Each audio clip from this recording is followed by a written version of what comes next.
Hello Scotland enthusiasts, in this video we get very wet on the 8th day of our motorcycle tour on the NC500 at the end of May 2025. We ride from Dunnet in the far north to Inverness in the Highlands. As always, you can find the GPX tracks in the description below. And now let's get started.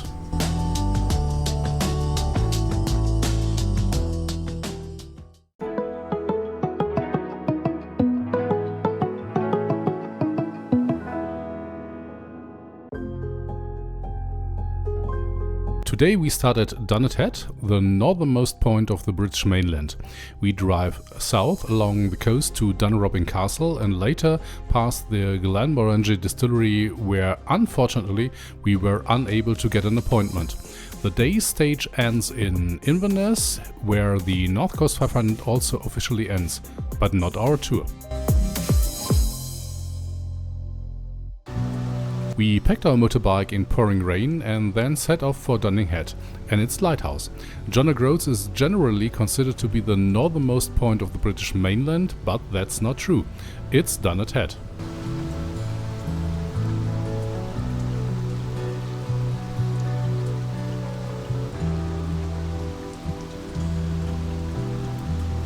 It must be very beautiful here when it's not raining. Never mind, Dunnet Head is on our agenda.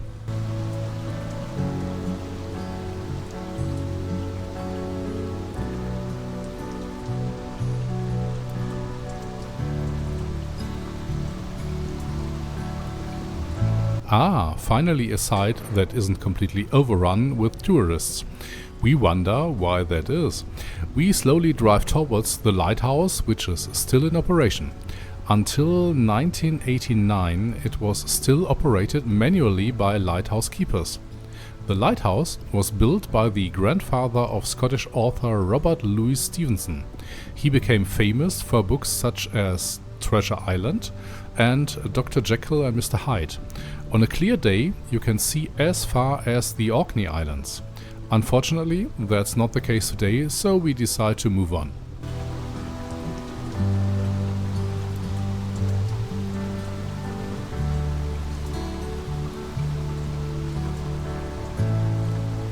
As the small viewing platform at the lighthouse is unfortunately submerged in rain today, we continue towards John O'Groats and Duncansby Head.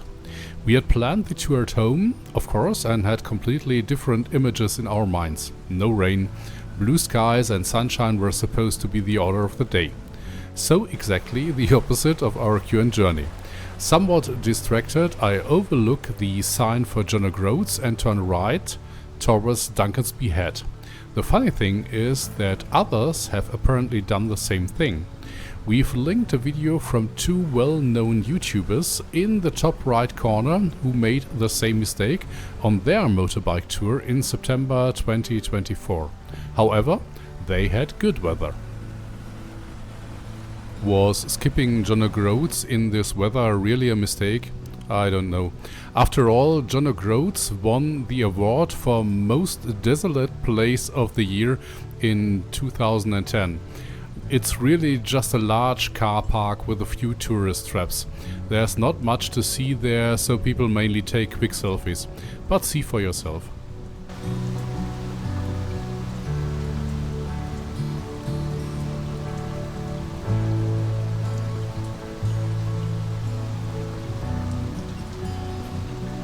You could almost mistake it for Dunnet Head, but now we have arrived at Duncansby Head, at the automatic lighthouse of the same name, which has been standing here for 100 years. It looks very similar somehow. The place is also part of the NC500. Of course, there's also a superlative here. This time it's the northeasternmost point of mainland Britain. Well, okay. And Duncansby Head is the furthest point on the road, at the other end of which lies Land's End in the south, more precisely in Cornwall. Fun fact, in 1953 there were plans to test nuclear weapons here. However, the prevailing wet weather was too much for the electronics of the time and the idea was scrapped. Especially today, we can understand why.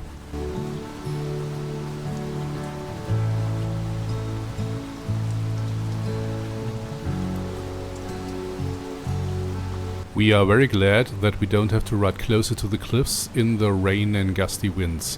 One pleasant thing, as far as one can speak of pleasant in this weather, is that our rain gear is completely waterproofed. Thank you, Dermot.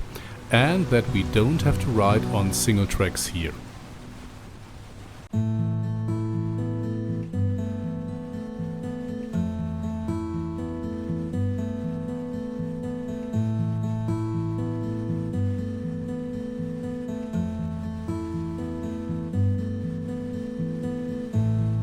The annoying thing is that my pin lock inner visor is no longer airtight and fogs up. This happens when you don't follow Schubert's care instructions and think you can clean it yourself. I'm smarter now, and there's a reason why you should only rinse the visor with water and then let it air dry before putting it back in. I will have to remove the inner visor completely at one of the next stops, because who carries a spare pin lock with them? We have provided a link to cleaning instructions in the top right hand corner.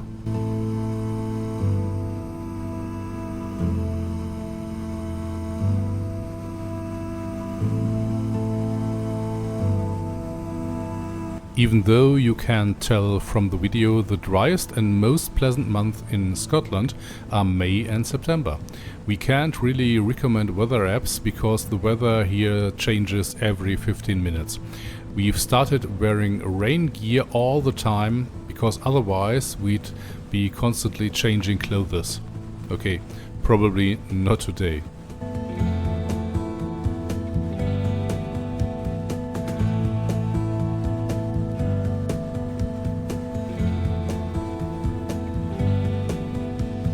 In addition to heavy rain, thick fog is now rolling in here on the coast. It doesn't really come across in the recordings, but together with the strange lighting conditions, it creates more of a November atmosphere. Perhaps John Carpenter would have liked it, though. This is KB Antonio Bay. Stevie Wayne here, and let me be the first to wish Antonio Bay a happy birthday.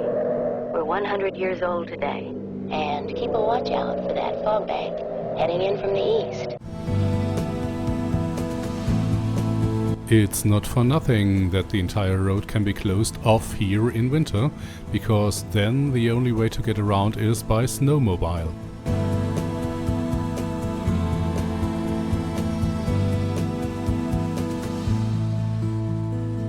After the weather has cleared up a bit, we drive along the coast towards Podgover.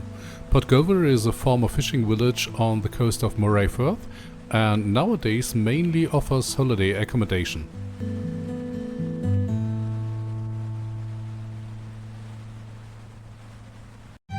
We have now been traveling in the rain for 2 hours, and a dry, warm break would be very welcome. Dunrobin Castle on the east coast of the Northern Highlands is just what we need.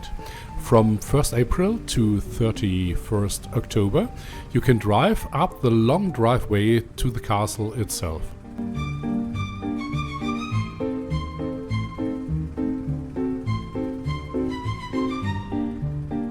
With 189 rooms, Dunrobin Castle is the largest residential building in the Northern Highlands and has been the seat of Clan Sutherland since 1401. In the 19th century, the castle was rebuilt in its current French style and is open to the public in the form of a tour of the castle. The huge car park suggests that all hell breaks loose here in high season.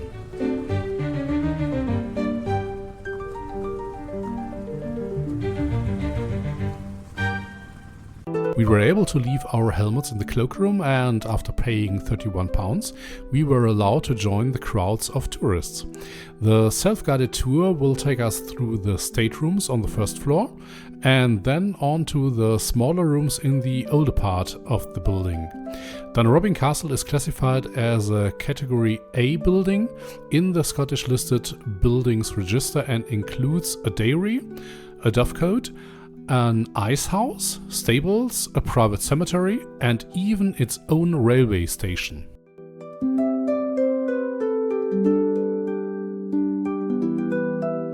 The library houses 10,000 books and a painting of Duchess Eileen. The green and gold room was specially designed for Queen Victoria's visit in 1872. The huge children's room contains a model ship that is a faithful replica of a real ship belonging to the Earl of Sutherland.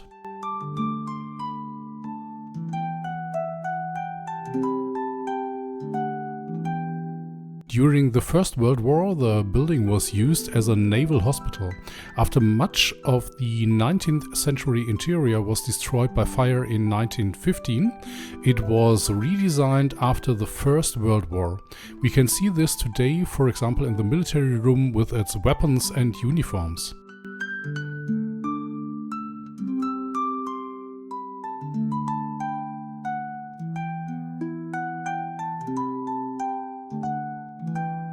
The French gardens were completed in 1850 and are inspired by the palace gardens in Versailles.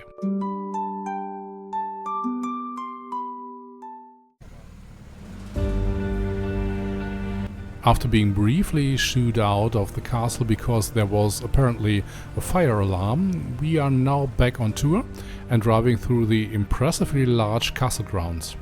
The castle covers a total of nearly 1,400 acres and can be visited all year round. The grounds have also been used as a backdrop for films such as Stanley Kubrick's Barry Lyndon and various Rosamund Pilcher adaptations.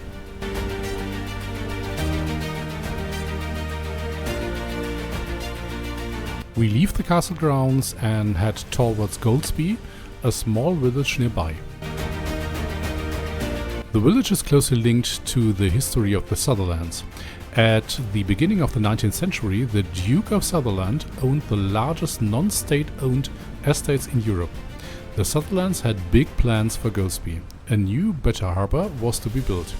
A headquarters for the Sutherland troops was built and operated until 1980. Many houses were to be rebuilt, but the Sutherland tenants had to pay for the construction themselves. In return, they received 3,000 square meters and a 99-year lease. However, this did not include the agricultural land, the lease of which had to be discussed annually. Overall, Golspie became a kind of administrative center for the Sutherlands and has a good infrastructure as a result.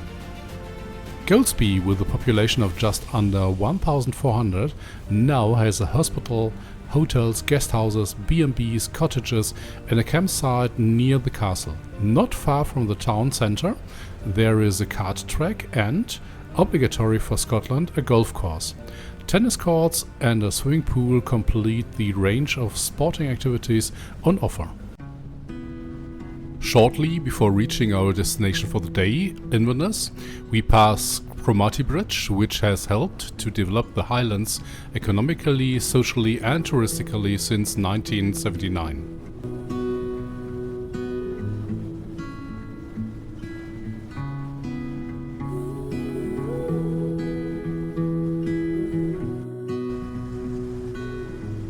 After a short but rather wet day, we arrive early in Inverness, our destination for the day, and look forward to a hot shower.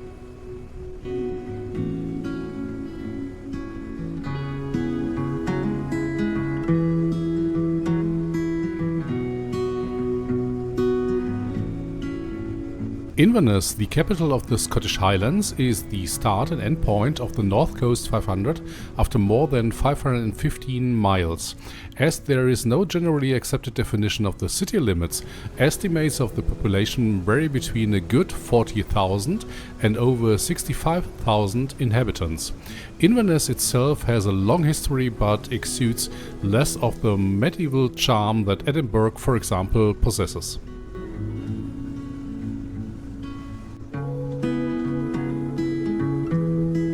At our lovely 4-star hotel, the Inverness Lochadil House, we can once again look forward to spacious rooms, a delicious diner and good drinks. We highly recommend the hotel and its friendly staff. We will definitely be back.